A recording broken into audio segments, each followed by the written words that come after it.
This story comes from the point of view of my dad, who experienced something strange in our Oregon home. Just to give you an idea of the layout, there's a living room with a staircase smack in the middle that leads upstairs, where there's a hallway with 3 different rooms.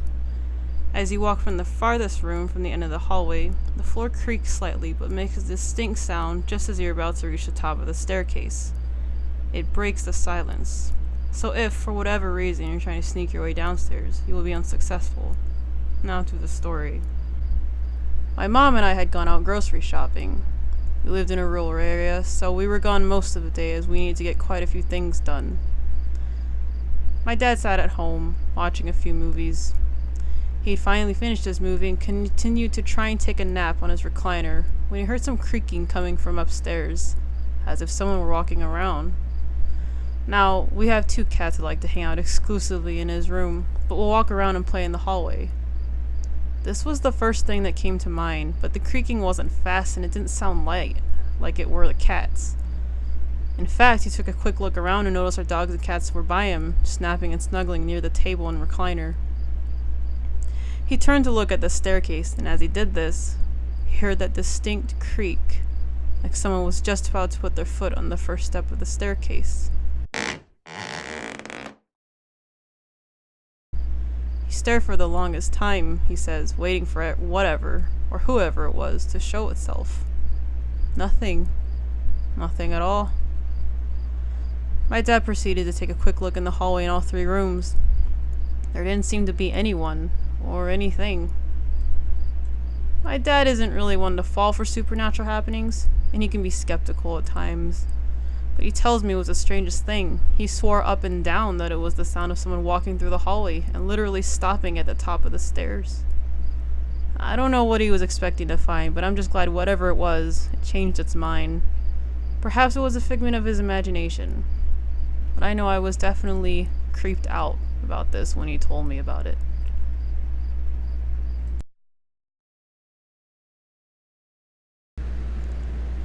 My mother told me about one particular place, back when I was much, much younger. According to both her and my dad, they used to live in a house which they believed to be haunted. I think we even passed it a few times. I remembered it to be a 2-story house on the corner of some road. She'd point at it and tell me some of the weird things that happened in the house. Back then, before my time, they also had a dog named Chumley, and even he would react to these strange things. The house had some weird instances throughout the time they lived there. The most disturbing experience, in my opinion, was when my mother told me about a red circle she had spotted on the wall one day. She describes it as kind of looking like a wine stain. She would attempt to clean it every day, trying to remove the stain out of the wall little by little. But she noticed that it just kept getting bigger, and it was developing a deeper red color. It never went away. My mother was horrified by this, leaving it alone without trying to clean it up again. I can't remember if she said she eventually succeeded in removing it. I'm just going to assume it remained there for the duration of their stay. Another occurrence was when their dog, Chumley, started barking at their bedroom wall, right in the corner. And it wasn't that normal sounding bark, if you will. He was very aggressive and looked like he wanted to go after whatever it was he was barking at, but couldn't. Finally, there have been many instances when my mom and dad would hear noises coming from the kitchen. Silverware falling on the floor, dishes making that subtle clanking noise. You know, when you offer to take someone else's dirty plate and stack it onto yours. These instances are a bit vague, as it was told to me a long time ago, like I said. Not entirely sure if my mom and dad just endured it and stayed there until they were able to move, or if they just left the house without worrying about selling it first. I know I would have moved out of there as soon as humanly possible.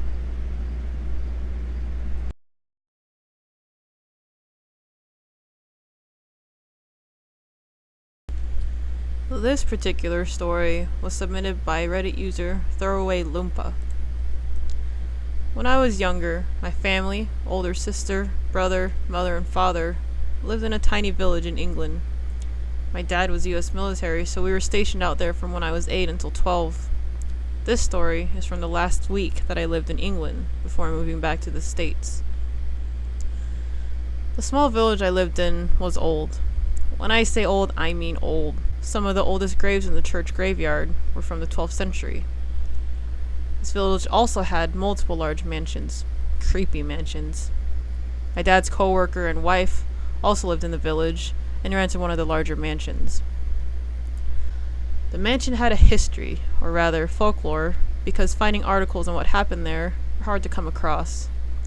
It's almost as if the time of when something horrific happened there is erased from the newspapers. In their house there was an old, bricked-up entrance to the cellar. The bottom of the stairs had been bricked up, filled with dirt to the top of the stairs, and the floor then bricked over.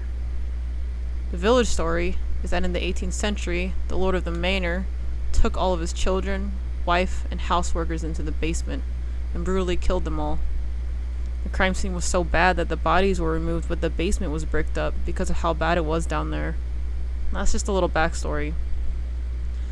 So we were staying with our friends in their mansion the week before we moved back to the US. One night, my dad, mom, brother, and friend and his wife were all hanging out downstairs, playing board games. My sister had gone to bed early because she was feeling sick. Around 11 p.m., my sister comes down, groggy and looking confused. She asked my dad why he had come upstairs and stood in the doorway to the guest room she was staying and just stared at her. She said she woke up because she felt someone was watching her. We all told her that none of us had left to go upstairs. She described just a black figure in the door.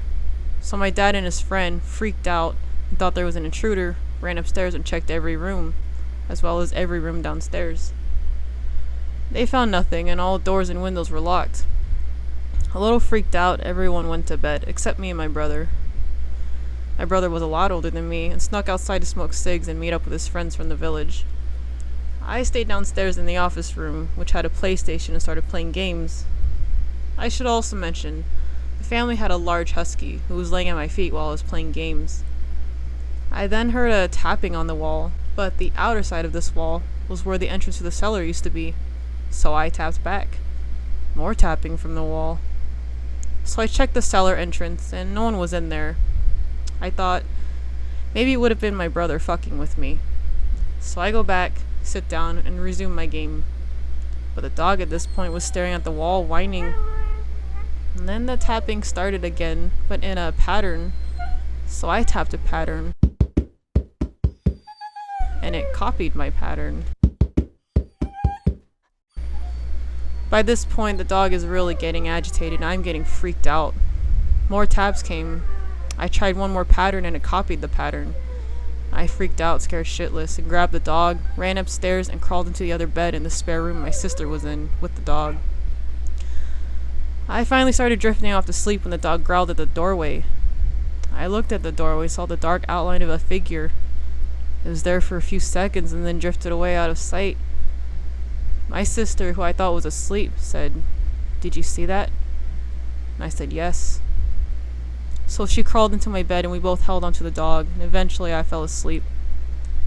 We talk about this story till this day, and this happened in 2001, before 9/11. We're both in our late 20s and it still freaks us out. If I can convince her to get on Reddit to verify this story, I will have her do so.